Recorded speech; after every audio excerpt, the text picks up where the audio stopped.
I entered quite struck by the Sisters of Service motto, I have come to serve. And nursing was my whole life, and nursing is serving, hands-on serving. But I really never articulated service or even what our charism was until many years ago I read an article called In the Service of Life. She described how serving is different from helping. Helping is based on inequality. It is not a relationship between equals, and people feel this inequality. When I help, I have a feeling of satisfaction. When I serve, I have a feeling of gratitude. So I really am grateful for the motto, I have come to serve and to be a sister of service. Amen.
Since 1922, you Sisters of Service have been pioneers in the Canadian Church.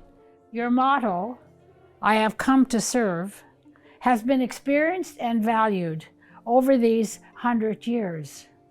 Your founder, Catherine Donnelly, was acknowledged as one of the top 10 people who helped shape the Canadian Church.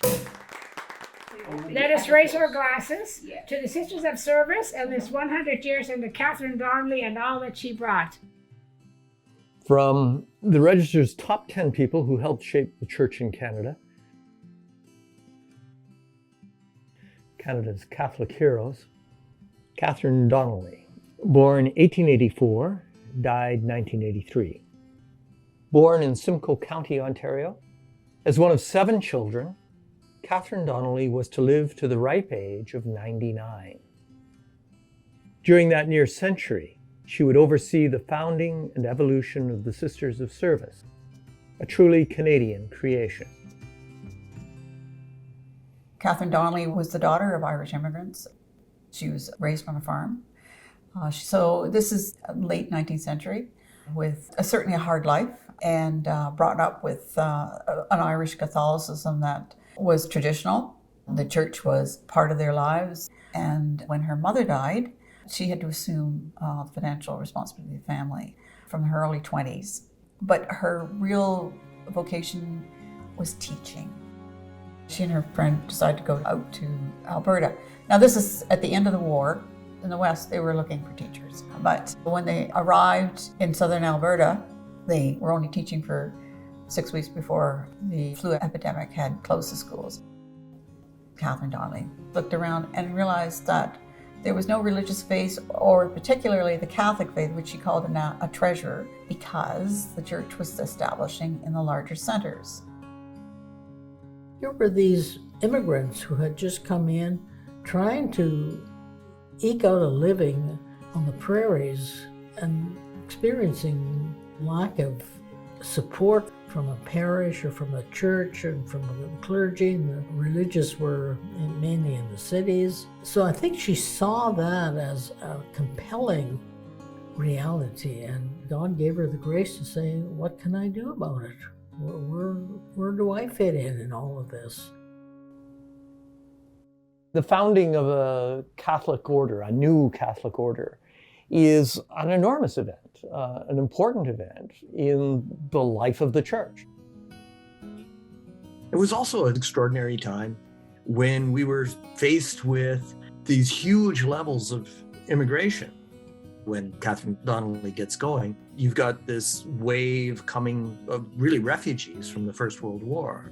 The Ukrainians, the Poles, all of these people that were coming into the Western Canada at the time. You had to have a new mode, a new way of doing things.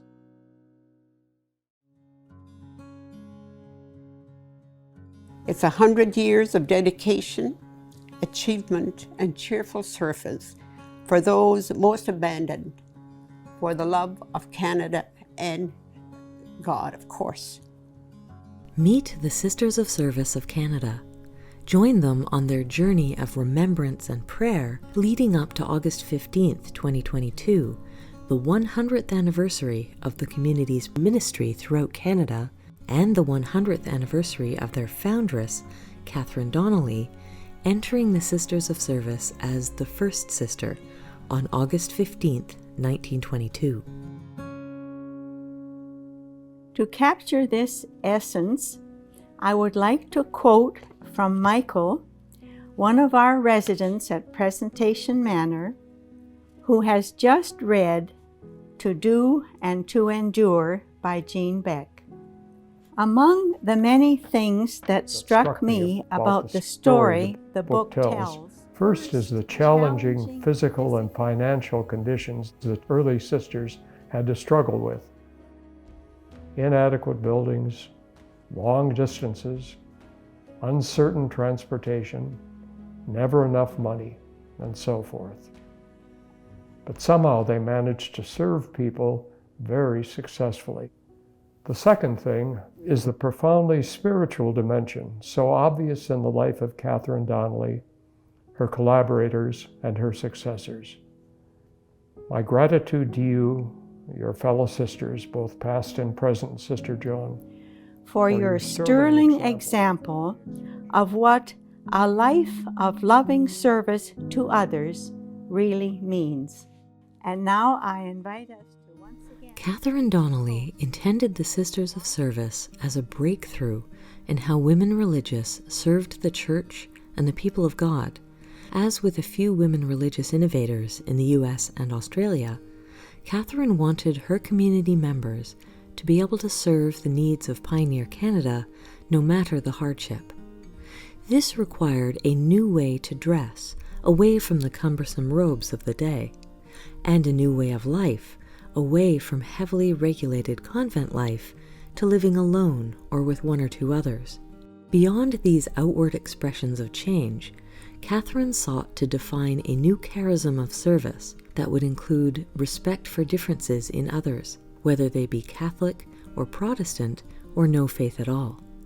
The most important value for Catherine was that of listening, of being open to others' points of view, a kind of reciprocal sharing of the journey with all they served. She wanted to be in public schools, so it was beyond just the Catholic world always for her. She broke through the boundaries of just the Catholics staying with the Catholics. It was always to embrace everyone. Catherine Donnelly wrote volumes and volumes of letters describing the charism, describing her vision of what they were meant to live as women religious. And the sisters that I have met have modeled this kind of reciprocal give and take with me, with everybody I see them with. They are learning and they are teaching all at the same time, as we should with other friends that we have or people that we want to walk with. Catherine Donnelly wanted to be with the people, to respect them, to learn from them, to evoke from them what they could give to the sisters and in so doing, learn how they were the compassion of Christ. I've lived in Canada for over 50 years, and this is my first encounter with the Sisters of Service. The thing that was quite striking about them, especially in this context, was their eagerness to listen. It's a kind of developed gift to others that they can bring. And that's what they did, that's what they do. And among those here who have been helped by that personally is myself. The values of respectful listening were bywords of Catherine's leadership philosophy. When she died in 1983, a new understanding of her impact on the sisters and the world at large was well underway. In the 1960s, there had been the Second Vatican Council. Pope John XXIII and then his successor, Pope Paul VI, convened a 3-year conference of thousands of clerics and lay observers to look at how the Church could update to serve the new realities of modern life. Vatican II reform documents outlined how ecumenism and interfaith understanding could herald a new way to coexist peacefully and respectfully with people of different faiths and no faith. Living and ministering ecumenically, according to foundress Sister Catherine Donnelly, had always been understood as a cornerstone of the Sisters of Service approach to mission. Sister Catherine Donnelly wrote the little booklet called Ecumenism Blossoms. And that ecumenism was certainly a seed planted by Sister Catherine Donnelly from the very start of the immigrants coming over. If wearing of the cross gave rise to objection, just remove it. She said, you don't need to have sister written on your certificates. The more important thing was service. It was how she saw the church moving. She was not only a witness to Vatican II, she was one of the people who was acting out what would eventually become the wisdom of Vatican II in terms of working with other people of other denominations, other faiths. She embodied what was truly to come in the future. I've sometimes been asked, so what kind of work do you do for the church? And I always smile and then I say, well, you may be surprised. I don't really work for the church as you understand the institutional church. If we understand church as the people of God, then oh yes, I'm definitely responding to the people of God. Catherine Donnelly did represent a different type of woman religious, and that was why the 94 women that entered the Sisters of Service in the first 6 years, it was only a third of them actually made first vows, because these women realized, that's not the life I want, because it was more of an independent life, and their communities are 2 or 3 people, and sometimes just 2 people in the smaller communities. But the ones that made the vows, all these women had the same ingredients. They did have a spirit of adventure, just as she did, and they also had an innate feeling for the people, and were as poor as the people. So they weren't young girls out of high school. They were all seasoned women who had worked in offices, nurses, teachers. They wanted people who could think for themselves. They were to live with the people. Some of them were just as smart and as tough as Catherine Donnelly, and that's what she liked about them. They had a backbone. Catherine Donnelly's vision of being present to others as an essential part of the life of a sister of service actually called forth care in others. And this mutuality really built Christian community. We're all in this together. That's what was alive back in those days. We're all in this together. We need each other. And that care that being of service to each other, that's the work of God. That's the gospel. The CWL decided to help the Sisters of Service financially as they began in 1922. It's interesting how our histories kind of connected one another all along. First of all, service. The charism from the Sisters of Service is a big, big part of the Catholic Women's League. And I like the way they would dwell on being present to the times, present to the issues of the day. And this is so important for us to think about in the Catholic Women's League.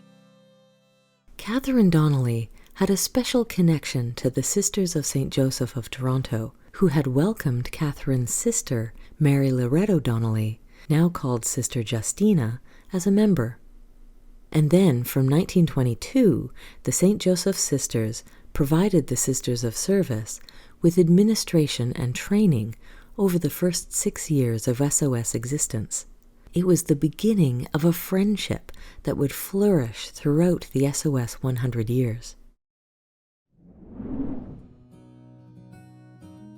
Father Daly, Redemptorist, was asked to work with our community in the early years. It was important to have a male figure with a hierarchical church. And he was the organizer, he was the one that teamed up and pulled it together. Catherine wasn't too interested in administration, coming to our headquarters. She was very passionate about teaching, about serving others, going out and being sent out among the people, those who are in need. Catherine's incredible spirit of strength and determination, her readiness to be courageous and daring and bold and moving out to places others have not gone. Once she was there in the West, where she felt really drawn and called, her deep spirit was to be truly present to the people, building Christian community through the children. That was her vision. Happy birthday to you. Happy birthday, dear Margaret. Happy birthday to you. Thank you very much. We are celebrating your 100th birthday, 100 years of life. Oh my goodness. And at the same time, you're leading us into the 100th anniversary of the whole Sisters of Service community. And when you think of those two, your life, the community's life, we realize there's so much history in all of that. And also, along with history, just all kinds of memories and really significant stories. We have that nice display here. We have your journey, your missionary journey. For example, your first mission was Rycroft. There was a field between our house and school. And you know, Sister CD, she loved teaching, and teaching was very important to her. And sometimes her window in her school, her room would be open, and we could hear her pounding the instructions into the children, you know. Her voice was very loud. I like your memory of CD, and I have one as well. The year that I was studying in Rome, CD wrote me a letter, pages and pages, that big writing, you know. And I shared my letter with the group, and you know what they said? They were so astounded that my foundress was writing to me. They couldn't believe it, that this was the foundress of our community, and she was writing to me about what I was studying, and so proud of it. She was very close to us. Ready for this?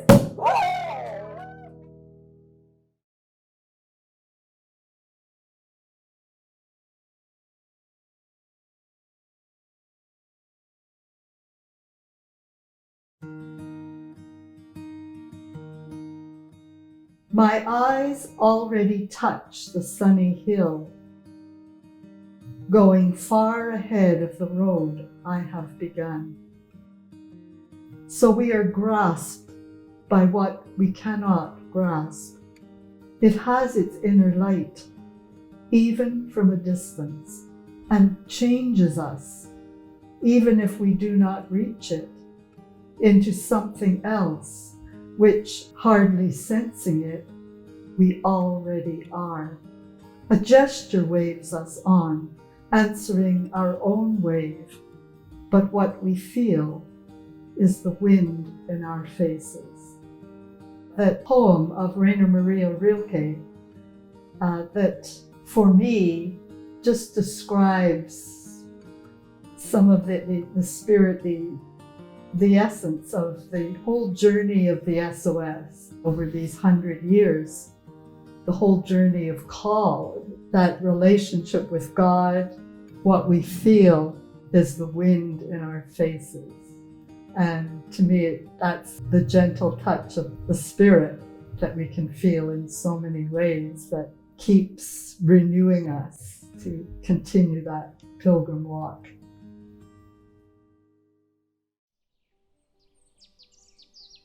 For a full year leading up to the 100-year celebrations on August 15th, 2022, the Sisters of Service journeyed through their past, the century of Sisters of Service history, and the recent half-century during which their own lives of service ministry unfolded, changing ministries as needs changed, always upgrading academic qualifications, learning on the job, and often as not, working in non-Catholic secular situations, just as Catherine Donnelly advocated.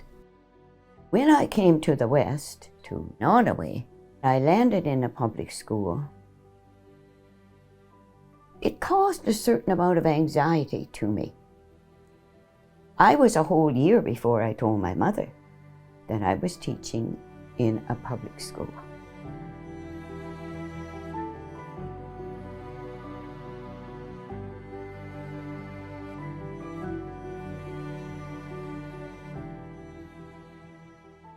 In those very early days, parents would come in and sit in on the class.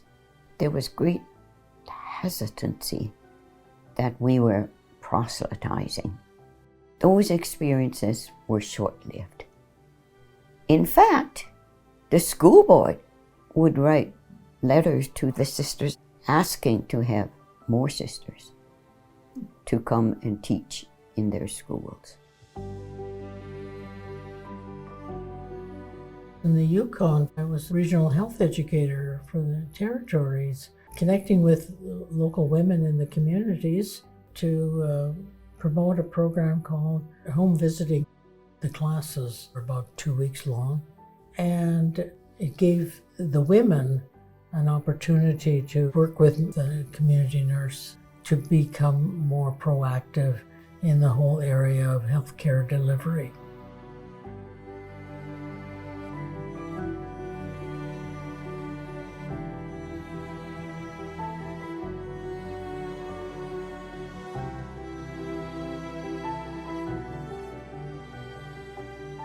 I began to see if we could get women to be more upfront in terms of their leadership abilities, maybe society could be that much better.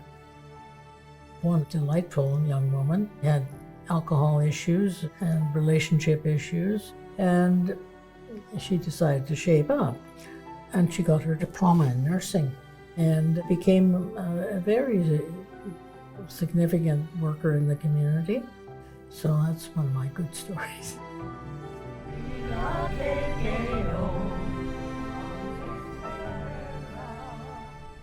I grew up on a farm. The Indigenous were familiar to me, but the plight of the Indigenous in the city was quite different. I got hired by Children's Aid Society, Winnipeg, for a field office in the Indian Métis Friendship Center. I learned a lot through that. The frailty of human nature, the injustices of structural poverty and racism was beyond my imagining.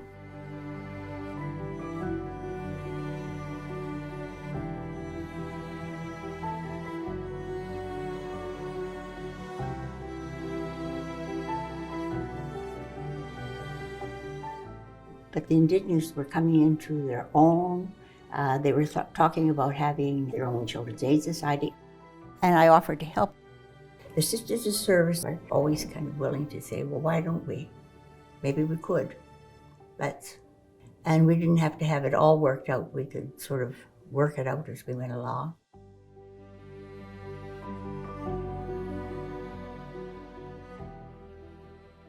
When I went first to James Bay, it was the birthing of a Native mental health program. There was nothing. Mental health had never been heard of, and persons had never shared their pain. I was told numbers of times, we don't need you here. We have our own healers.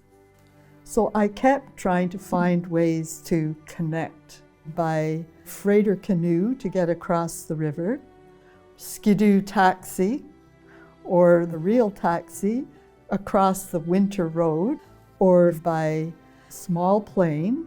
The pilots used to call me the flying nun.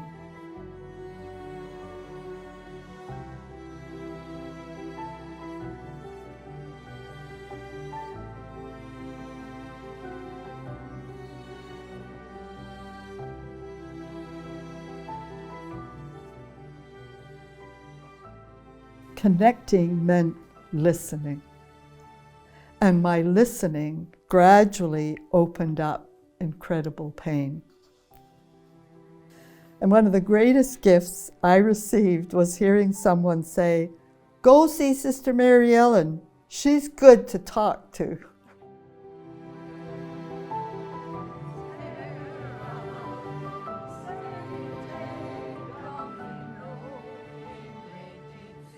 I became a teacher.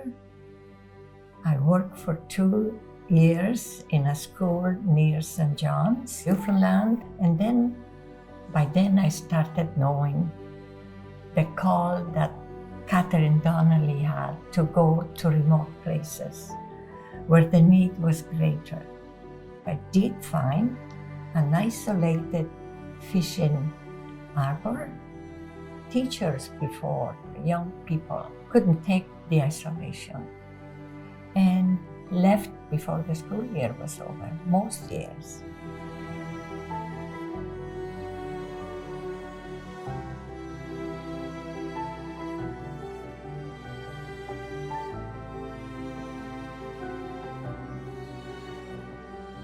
And we spent 4 beautiful years there until a road connected the harbor to the main road, and there was no more problem for teachers to stay.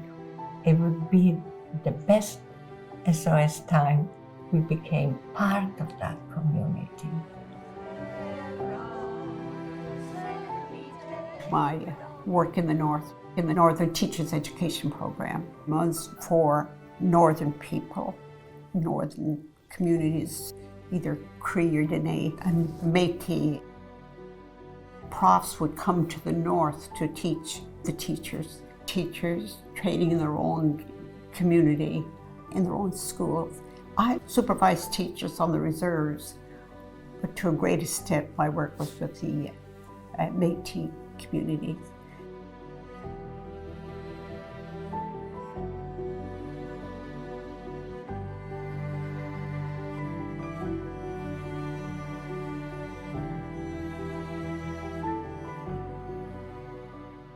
I learned at a classroom. It wasn't a classroom, it was their home. It was their community, very cooperative type of teaching, learning from each other, sharing. I was the learner and they were the teachers.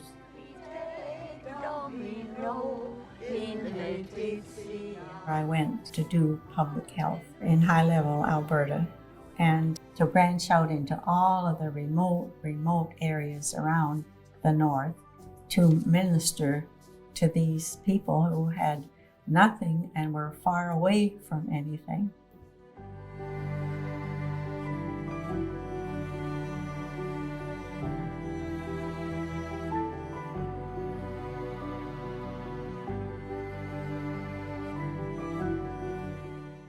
There was an oblate priest living there, in a done-over chicken coop. And I thought, my goodness, the devotion of that man. And one day he asked me to come to his chicken coop to teach him how to use the sewing machine because he wanted to make moccasins. So I helped him learn how to sew. And on his wall was this little plaque, and it read, "This is not primarily the place where we have to be, it's the place where we are. This is not our prison, but our home. It is the road we must walk, and the walking of it is called life. Because we will walk it only once, then how important it is that we should walk it with some purpose that we can call our own." And so that's SOS. And that's Catherine Donnelly. As Sisters of Service, ministry has been a very central part of our lives. And we've served in many places, in many different ways. And this has changed over time as there's been change in the church and in our world, and the needs of people have changed. A lot of us have lived in remote places.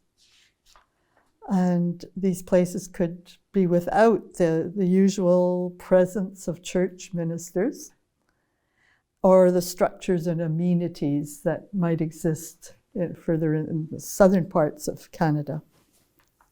As our mission statement says, we have been missionaries. Over the SOS century, the sisters would establish 55 education, social service, and health missions in Canadian rural areas, cities, and towns, and 3 more internationally. Many of these missions would last for decades. Some of them would change and change again for the times the sisters found themselves in, whether in teaching, nursing, social work, and public health.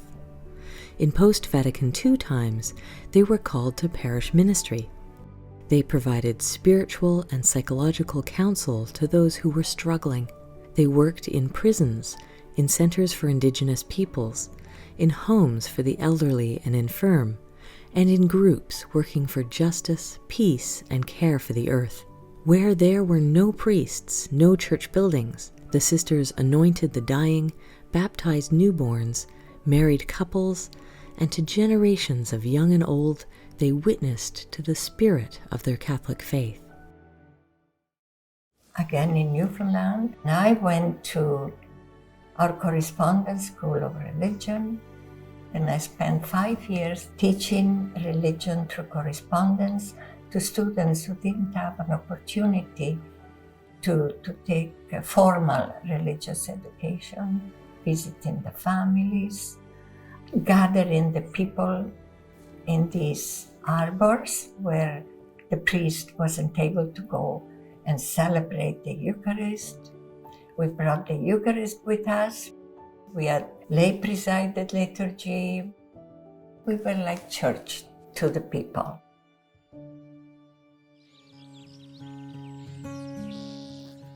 I entered in 1967, and then I really didn't know much about Catherine Donnelly. At the novitiate, she was presented to us as being the first sister of service. Never mentioned that she was the one who had the inspiration of founding the community. But what we were taught at the novitiate was the purpose of the community, to go out and serve in teaching, nursing, and social work in places where the need was greatest. And that stayed with me. So where did I meet Catherine Donnelly? It was on Men Alive, much like you. And wow. It was a lonely land, especially for the thousands of immigrants who arrived daily. Many of the immigrants were Catholic, but their church was not equipped to help them. All this bothered a spunky young schoolteacher from Alliston, Ontario, Catherine Donnelly. Then I started to take in what I had experienced in the sisters I worked with, or I knew that they, even though it wasn't said so, they were all living the charism and spirit that God gave initially to Catherine Donnelly. And it just felt so right in me. Looking at that Man Alive program, and then reading her biography, and then the book written on her spirituality. And so from them, she became a real person for me, you know, with her strengths, her weaknesses, her struggles. And I could identify with all of that. Over the post-Vatican II decades, religious communities worldwide, including the Sisters of Service, saw their numbers diminishing with few new applicants coming their way. Even so, they went back to their histories to discover their founders, their original inspirations or charisms and intentions. The Sisters of Service researched and published key historical works on their foundress. In 1989, 8 years after the CBC's Man Alive program on Catherine Donnelly and her successors, the sisters worked with scholar Father John Manuel Lozano to review the precise nature of Catherine Donnelly's foundational charism and how this had been lived throughout SOS history.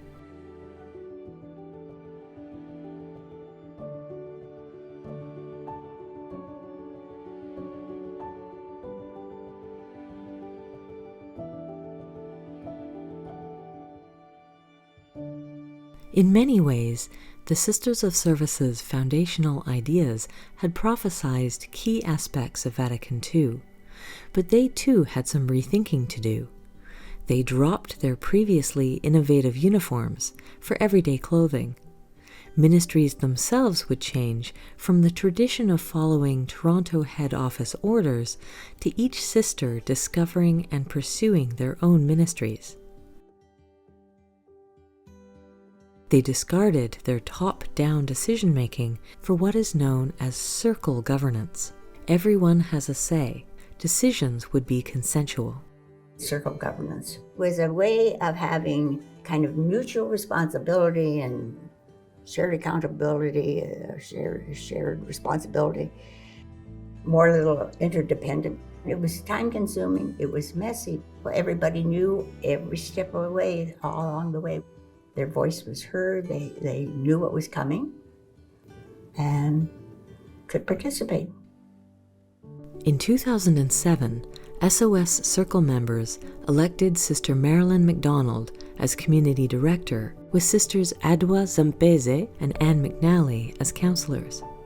Their mandate was to begin the process of dying out.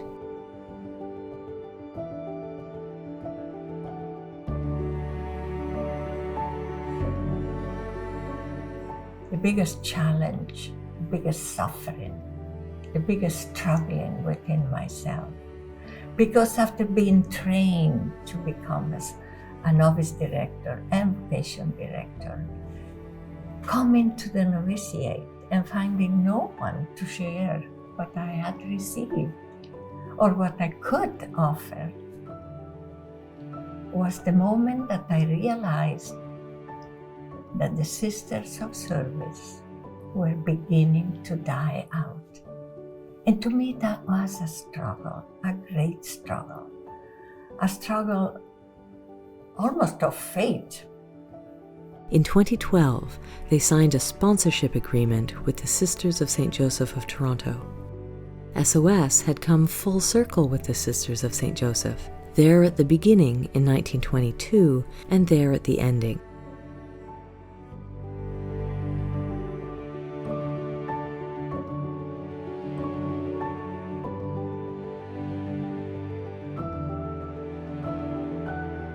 We were blessed to have a warm and caring community the Sisters of St. Joseph of Toronto, who sponsored us with open arms, while for us, still remaining who we always were, Sisters of Service, until the last sister will die.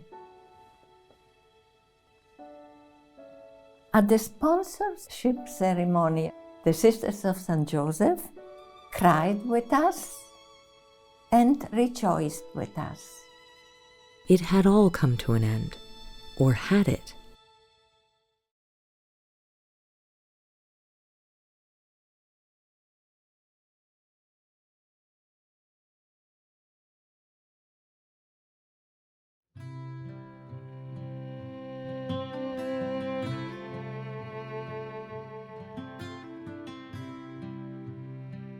Whether it's a priest like Moses Cody thinking about the structure of the economy, or Catherine Donnelly thinking about how we welcome one another, how we live together, how we build a future for that next generation.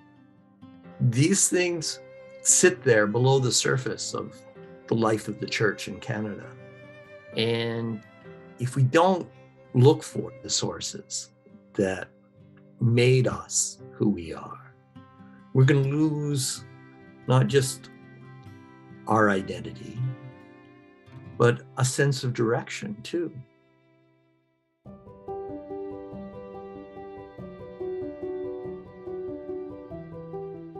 Catherine Donnelly's religious calling came in 1918 in the midst of a global pandemic where she encountered great need and believed that God was calling her to respond. This led to the founding of the Sisters of Service in 1922. Reflecting on this history makes me wonder if there are people today like Catherine who are as attentive and listening for a call like hers.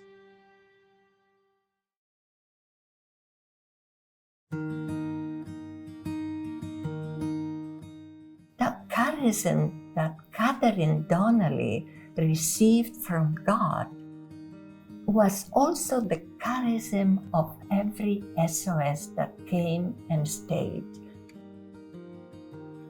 From the beginning to the present,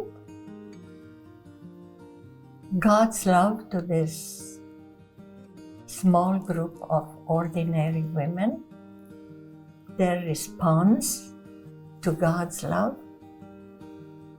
and the spirit, the charism of the SOS will continue through the seeds that we have planted along the way. Stations of the Cosmos. Thomas Berry, Passionist priest and cultural historian, argues that our culture needs a new story to guide it into a less destructive ecological age. Such a story would integrate the scientific account of the emergence. As I've entered more deeply into eco-spirituality, it's just opened up for me a whole other way of understanding service. The nature of all of creation is to be part of the web of life, living in an interconnectedness, all contributing to the life and good of others. So there's this ongoing cycle of service to each other. That's just built in to creation. And this is God's vision of the earth and the universe community of service and love.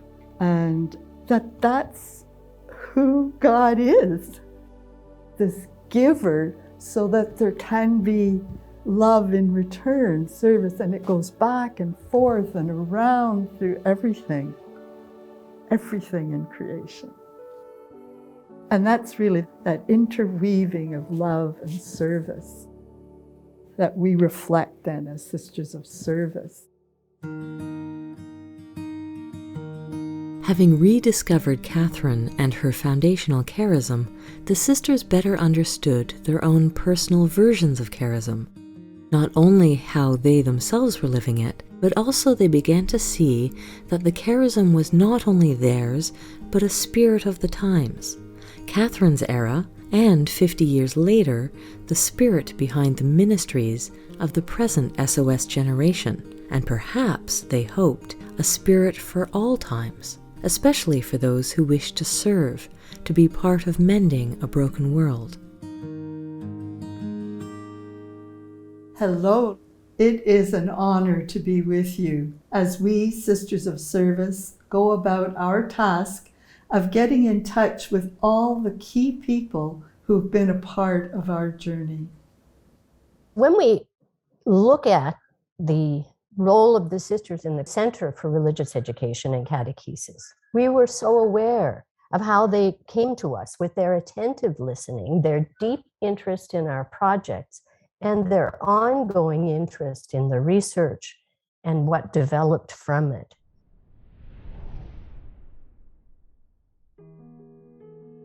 In 1925, and at the request of diocesan bishops, eventually across the country, the sisters began their half-century of religious education ministry, both parish-based and through correspondence teaching for children growing up in the hinterlands of pioneer Canada.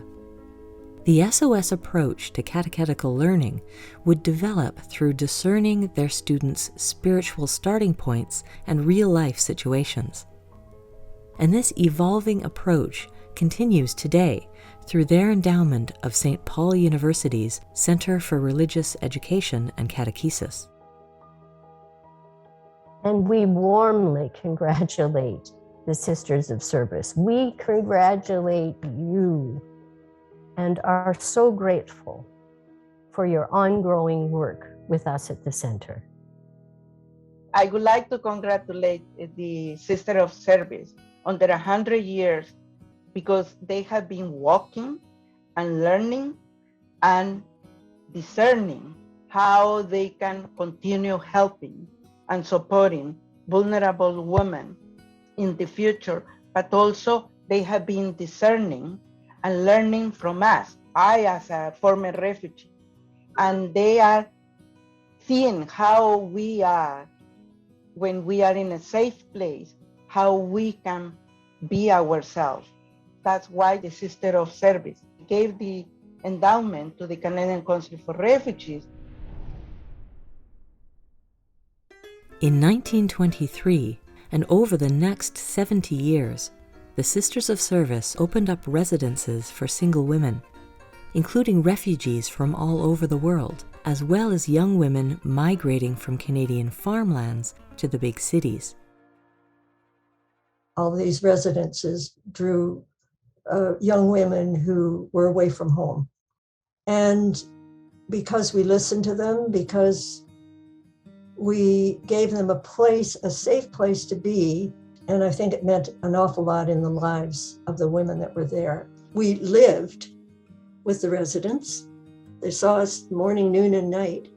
It was a way of being in the church, and I think it was a gift to the church of the time, and a way of presence to what was happening in our country. The Halifax Women's Residence is memorialized in Canadian immigration history for its decades of welcoming refugee newcomers coming into Canada through Halifax's Pier 21. The SOS support of refugee women and families continues with the SOS endowment of the Canadian Council for Refugees, with a special emphasis on the settlement needs of women refugees. We need to continue the legacy of the Sister of Service, learning for refugees who just arrived, but also a new learning how I can advocate through the Canadian Council for Refugees to keep the door open for more refugees and protect more women. We are all called to love and serve everyone. So that part of the Sisters of Service, their charism to serve everyone in the community is also what we are learning to do as leaders. In 2012, the Sisters of Service initiated and endowed the Catholic Women's Leadership Foundation. In partnership with the Catholic Women's League of Canada, the foundation is providing Catholic women leaders with academic training to support their upcoming leadership roles within the Church. The application for the CWLF program requires that you are Catholic. That being said, it is understood that your leadership role is within the community for everyone, to not be judgmental, to just be there present for everyone.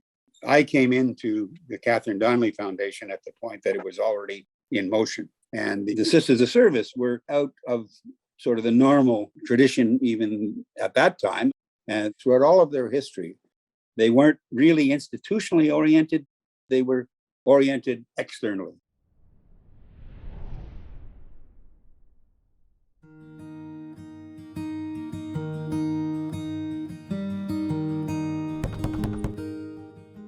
It is a real pleasure and privilege to be here with you today and to celebrate 100 years of service of the Sisters of Service, and how prescient it was for you to focus on things like the environment and housing at the foundation, at the start of CDF, given the incredible need for funding and support and change in those places.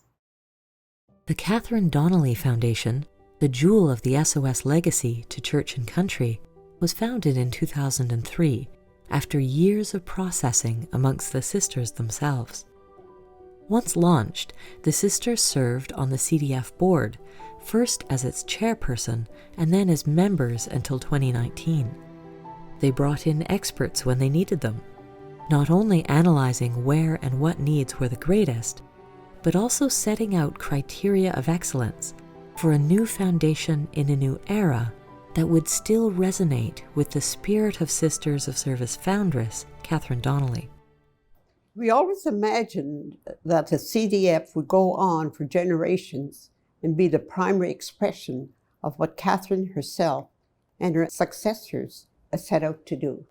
Just to get to the point of founding the CDF, we spent years sitting in what we call circle governance to arrive at a concept which would represent all the Sisters of Service, both those in the moment, but also those who had gone before, and just including all of our experiences, all of our insights. There would be 3 focus areas of activity for CDF: adult education, housing, the environment. Underlying all of the foundation's financial undertakings was the premise of ethical investment, investing in people and enterprises which share the values of the sisters and the foundation. All of this is based on the history of lived experiences of the sisters as they ministered to the country's most marginalized over 100 years. The SOS idea of helping to build a more just and equitable Canada can continue.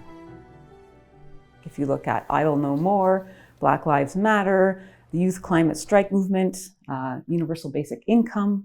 In order to affect real change in any one of these spheres, we need to look at root causes, and that's really what our funding priorities get at, is the root causes, the systemic issues.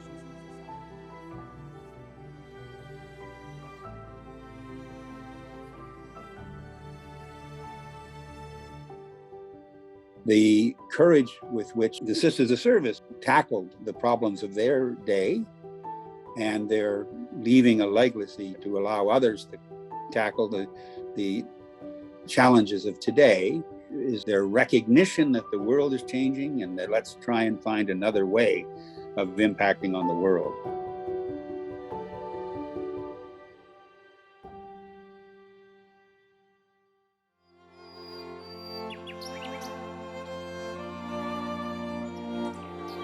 Life is mystery. Life is full of mystery. So we can look at this little group of women who are healthy enough and who are living today.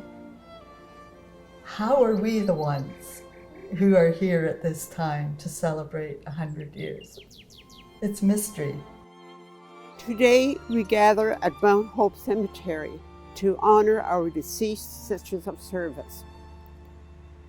As we celebrate the annual memorial service, we remember and give thanks for their dedicated service and gifted leadership. As we begin, in the name of the Father, and of the Son, and of the Holy Spirit. Amen. May the breath of creation that surrounds their graves in trees, grass, and earth, birds and sun, join us in prayer. May we be reminded of what we already know, that nothing dies, rather life is only transformed into new life.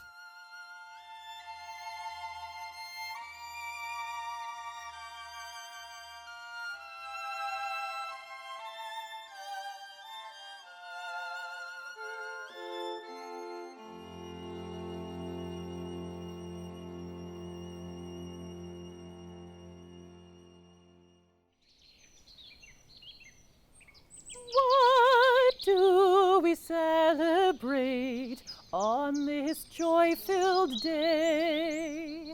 Life's what we celebrate on this joy-filled day.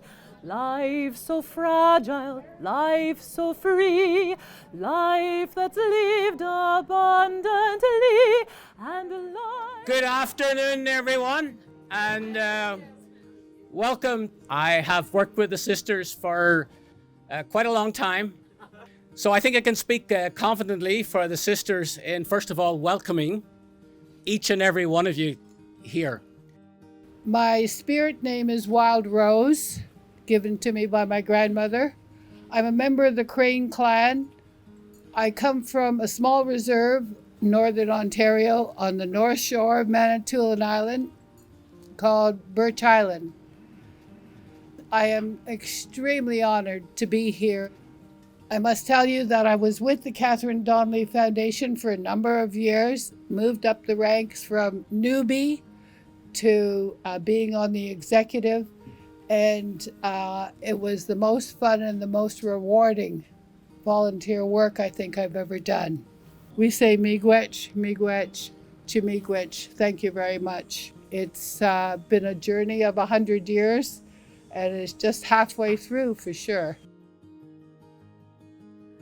There had never been a religious community like yours in Canada.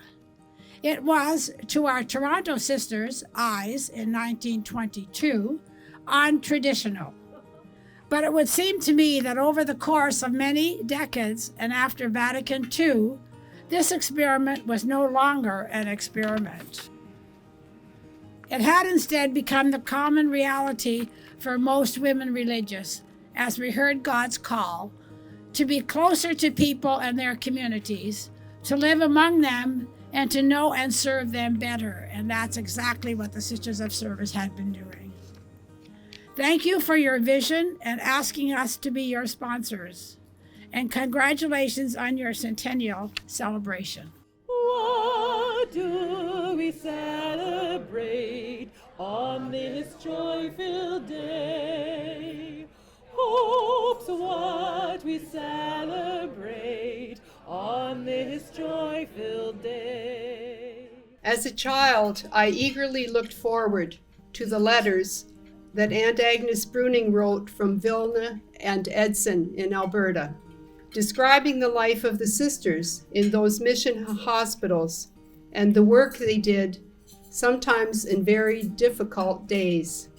I bring much admiration and appreciation for the years of dedicated and very down-to-earth service this community has given to so many. I think the only way we do service to the Sisters of Service is by taking that model and applying it in our own lives. Congratulations and thank you to the Sisters of Service for a job well done. Cheers. For the past we have nothing but gratitude. In the present, we rejoice in the fact that you were able to join us this evening. And for the future, we leave a legacy of hope in the immense possibilities of life and of service with love, which we can expand right across Canada and around the world. Love's what we celebrate on this joy-filled day.